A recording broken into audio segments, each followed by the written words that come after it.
Pengungkapan kasus narkotika yang dilakukan Satuan Narkotika Polres Kampar terus mengalami tren peningkatan. Dalam kurun waktu 3 tahun belakangan ini, selain jumlah kasus, banyaknya barang bukti yang disita juga mengalami peningkatan, khususnya barang bukti sabu-sabu dan daun ganja kering. Keberhasilan Satuan Narkotika Polres Kampar dalam mengungkap kasus peredaran gelap narkoba sejak tahun 2022 hingga bulan September 2022 ini perlu diacungi jempol. Hal ini terbukti adanya peningkatan jumlah kasus maupun jumlah barang bukti yang berhasil disita dalam setiap penangkapan.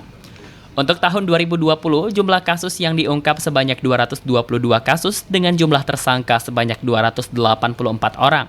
Sedangkan untuk tahun 2021, jumlah kasus yang diungkap sebanyak 228 kasus dengan jumlah tersangka sebanyak 306 orang. Dan untuk tahun 2022 hingga bulan September ini sebanyak 236 kasus dengan jumlah tersangka sebanyak 324 orang.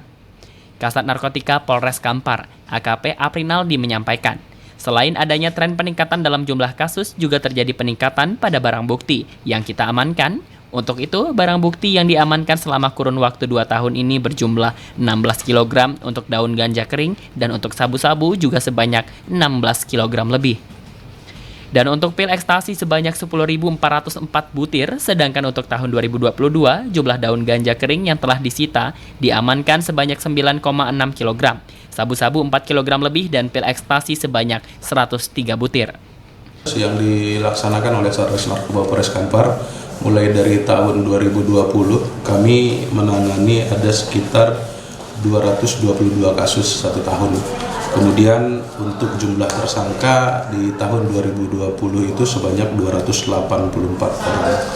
Kemudian untuk tahun 2021 sendiri ada peningkatan kasus yang ditangani oleh Satres Narkoba Polres Kampar sebanyak 228 kasus dengan tersangka sebanyak 306 orang untuk tahun 2021. Kemudian di tahun 2022 sendiri sampai dengan bulan September, jumlah kasus yang kami tangani yaitu sebanyak 236 kasus. Kemudian untuk jumlah tersangkanya 324 orang. Jadi dengan kata lain setiap tahunnya ungkap kasus yang dilaksanakan oleh Polres Kampar semakin meningkat. Selain itu, Kasat Narkotika Polres Kampar dalam penanganan kasus narkotika, pihaknya juga melakukan upaya pencegahan dengan melaksanakan sosialisasi bahayanya penggunaan narkotika melalui para tokoh masyarakat dan tokoh agama yang terdapat di setiap kecamatan maupun desa dengan melibatkan personil Babin Kamtibmas. Dari Kabupaten Kampar, Anto Badai melaporkan.